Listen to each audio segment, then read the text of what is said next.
Dear friends, this is Sunil Jain, Chartered Accountant. This is my third session on FEMA. In my first session, I covered remittance facilities for resident Indians and liberalized remittance scheme.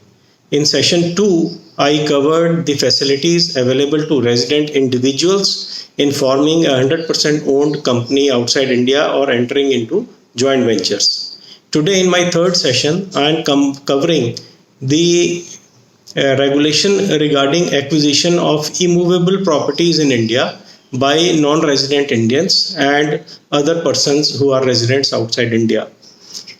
To start with, first I would draw your attention to the statute which are applicable in the subject. One is the regulation which has been amended recently in 2018, which is Foreign Exchange Management, Acquisition and Transfer of Immovable Properties 2018.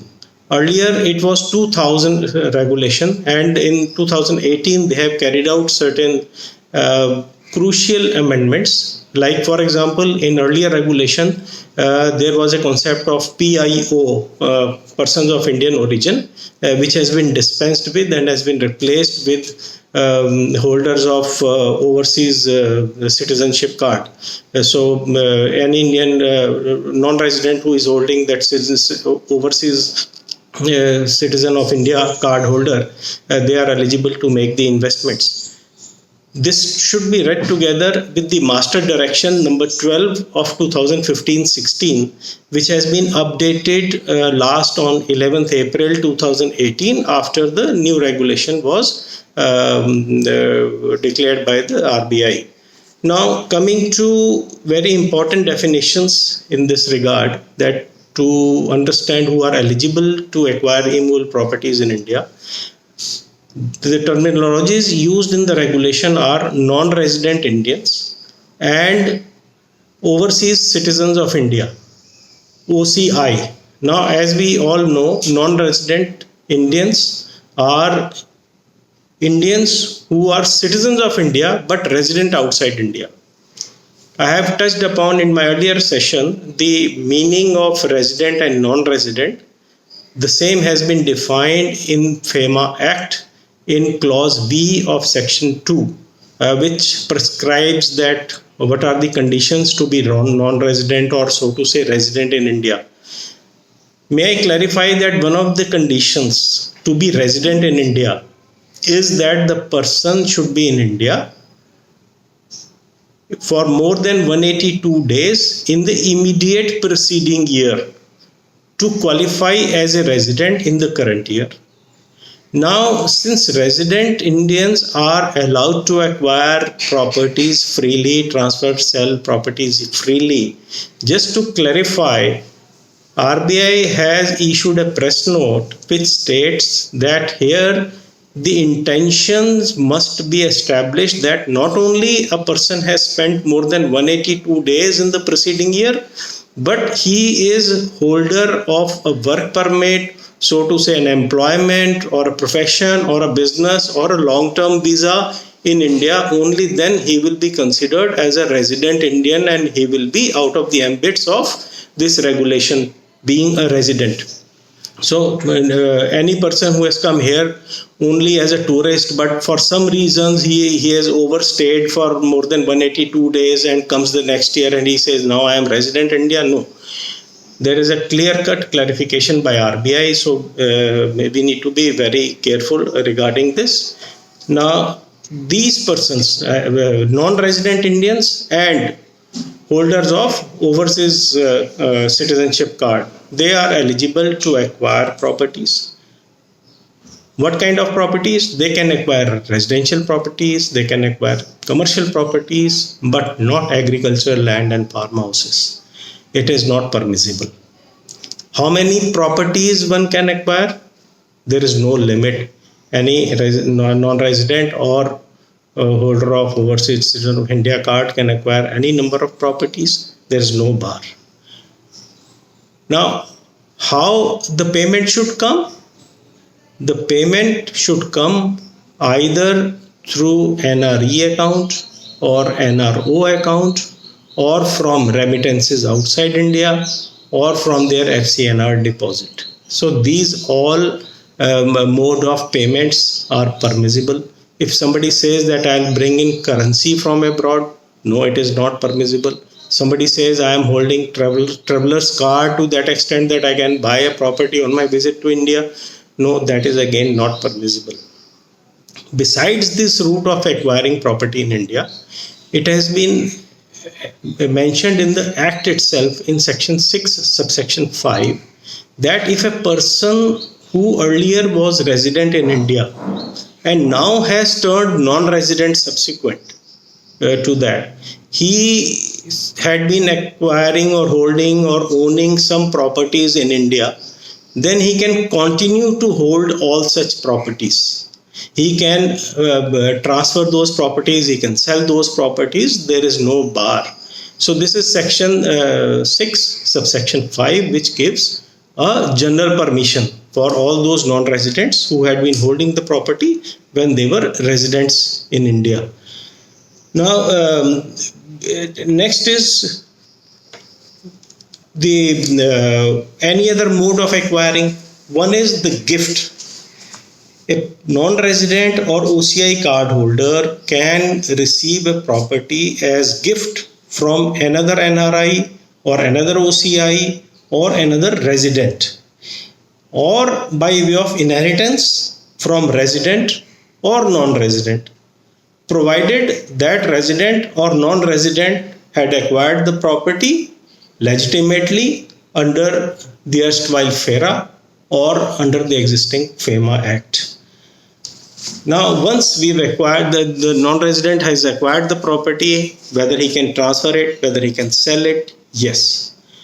The property is saleable, it can be transferred, it can be pledged, it can be mortgaged, because all these are covered under the transfer definition. Now, any number of properties, yes, any number of properties can be sold, except that if you are holding by way of any means agriculture land or plantation, it can be sold only to a resident Indian. It cannot be sold to NRI. As we discussed earlier, NRIs cannot invest in agriculture, plantation and farmhouses. So if a person was holding any such nature of immovable property, he will have to sell it only to residents, because they are only qualified holder of such properties. Now, what about repatriation?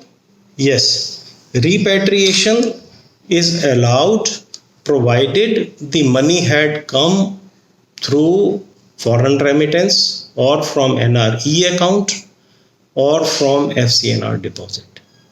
If the money had come from NRO account, or money had not come at all from abroad, you had acquired it through inheritance or you had acquired it through under section 6 subsection 5, then the facility of remittance of sale proceeds is not available. For that there is a different regulation, which I'll come to that later on.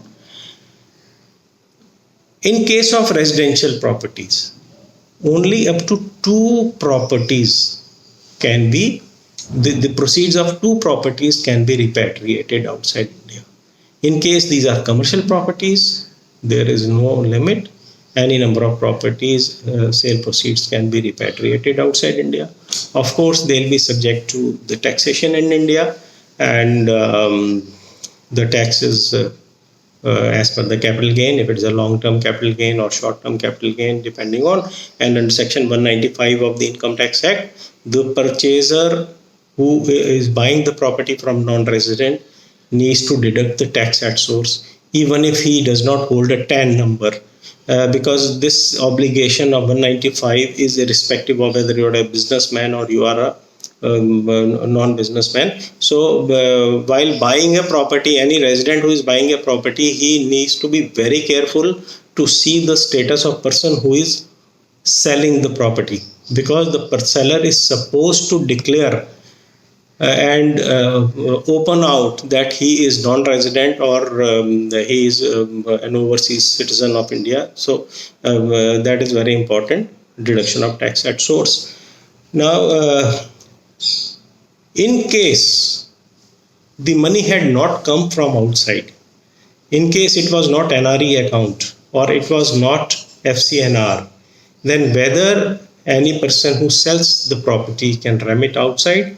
Yes, remittance of assets regulation is applicable where non-residents are permitted to remit up to $1 million a year for their various current year income or their sale proceeds. Now that can be dividend, interest, rental incomes, they can be repatriated, and the limit is $1 million per year. So under that scheme, all other proceeds which have in respect of properties which were acquired, for example through NRO account, or which were inherited, or which were which were in my ownership under section 6 subsection 5, I can remit the sale proceeds, but only to the extent of $1 million per year.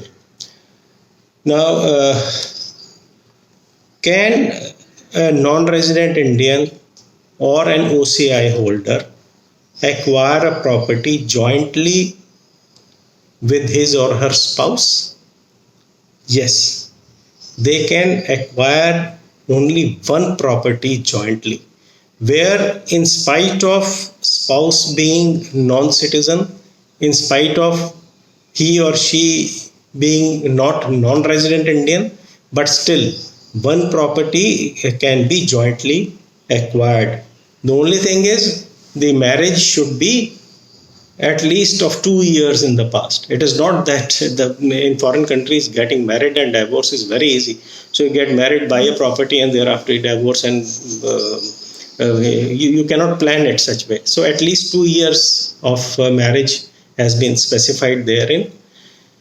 Now, in case of non-citizens, an exception has been carved in Regulation 2000 in 2018, which says that certain minorities, we all know the latest Citizen Amendment Act, it is something like that, where they have said that minorities in Afghanistan, Bangladesh and Pakistan, who are Jains, Hindus, Christians, Sikhs, Parsis, Buddhists, they may be citizens of those countries, but they can acquire property in India in case they are holder of long-term visa in India. So if they have come here being minorities and they are from these specified countries and they are on LTV, long-term visa, they can acquire the properties in spite of being non-citizens. Now, the only thing is they need to intimate such acquisition to FRRO or to the DCP and to Ministry of Home Affairs. So these conditions have been prescribed. Can they sell such property? They can sell such property only after they acquire the citizenship. Now that this amendment act has come, probably all of them will get the citizenship and they can then transfer the property.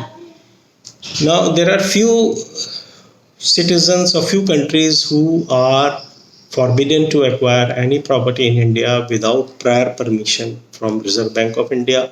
They are mainly all over neighboring countries like Bangladesh, Sri Lanka, Afghanistan, China, Iran, Nepal, Bhutan, Macau, Hong Kong, and all those countries. And now coming to whether there are any other persons who can acquire property in India, yes, foreign diplomats, foreign embassies and consulates. Other than agriculture and farmhouse and plantation, they can acquire property in India subject to a clearance from Ministry of External Affairs. And for acquisition of property, the funds should come through remittances from abroad, because they will not be holding NRE account or FCNR deposits. So the only way they can buy property is by way of remittances from outside India. Now there are branch offices of foreign companies in India. There are permanent establishments in India of foreign residents. There are other offices which have been established other than, of course, the liaison office. They also can acquire the property, but it should be only for their own business need, and they need to intimate by filing a form IPI within 90 days of acquisition of property. So this here comes the form which is required to be filled by such persons. And besides that, the FDI route I am not covering in this, because FDI 100% FDI is available to non-resident Indians for development of service plots, construction of residential premises, and other development in real estate sector, which I'll cover in my session where I cover foreign direct investment. And I think that's it. Thank you very much. I hope I have been able to convey whatever is in this regulation. For any clarifications, as in the past, you can always WhatsApp me at 9810140664. Thank you very much.